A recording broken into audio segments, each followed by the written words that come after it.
I think I'll start now. I don't know very much about this, but I have to start and tell you something about Westwood Brewery.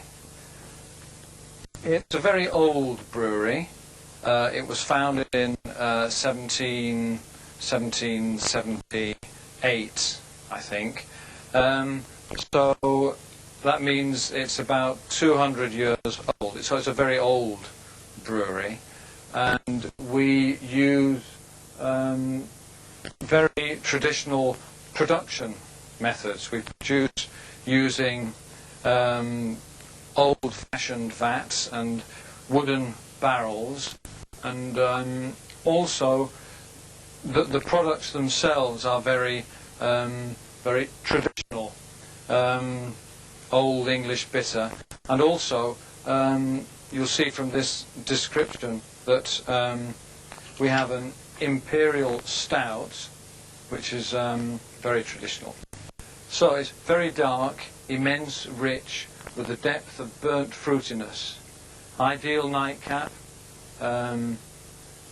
Imperial stout is 50% stronger than any of the other beers in our export premium range. So you see that's a very old traditional beer.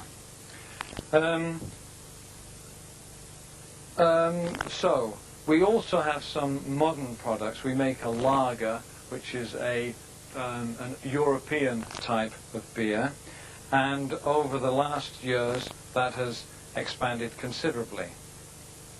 So we were a family firm. In fact, we're still a family firm, because the present owner is Ben Westwood, who still owns the company as a private company.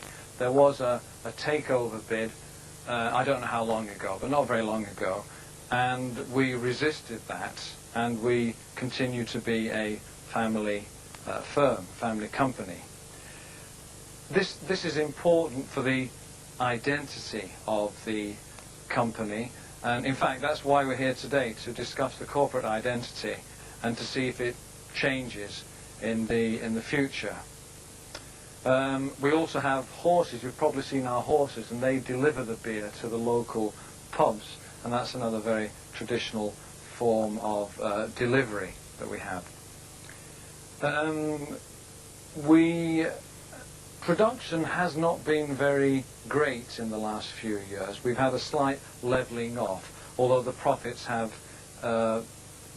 actually increased, but the production has levelled off more or less. So we really will have to try to decide what we can do about expanding production, and if this makes a difference to our traditional image. So really that's about it. That's the main question today that we're going to be looking at. I don't know if that helps, but it's all I can think of really. So I'll leave. I think that's all. I'll just leave it there then. Okay.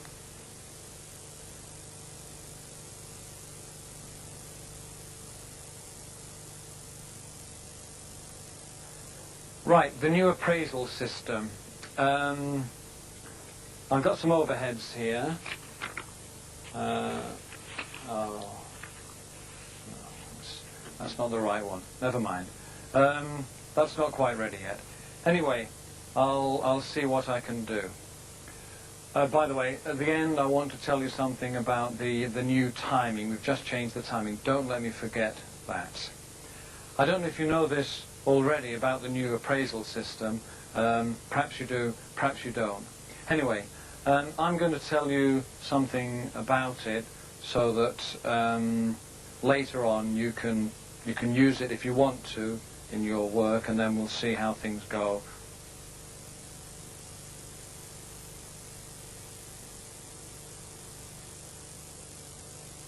Hello, I'm John Williams, the Human Resources Development Manager, and I'd like to talk to you today about the new appraisal system that we'll be implementing later this year. The reason is, of course, that you'll be responsible for making this system work. I'll take about 15 minutes of your time, and I'll be showing you some diagrams and some other information on the flip chart over here. Now the information is rather complex, so I'd be very grateful if you would hold your questions until the end of my talk, when I'll try to deal with them. I've divided the information into 4 main parts. Firstly, why a new appraisal system when we already have an old one?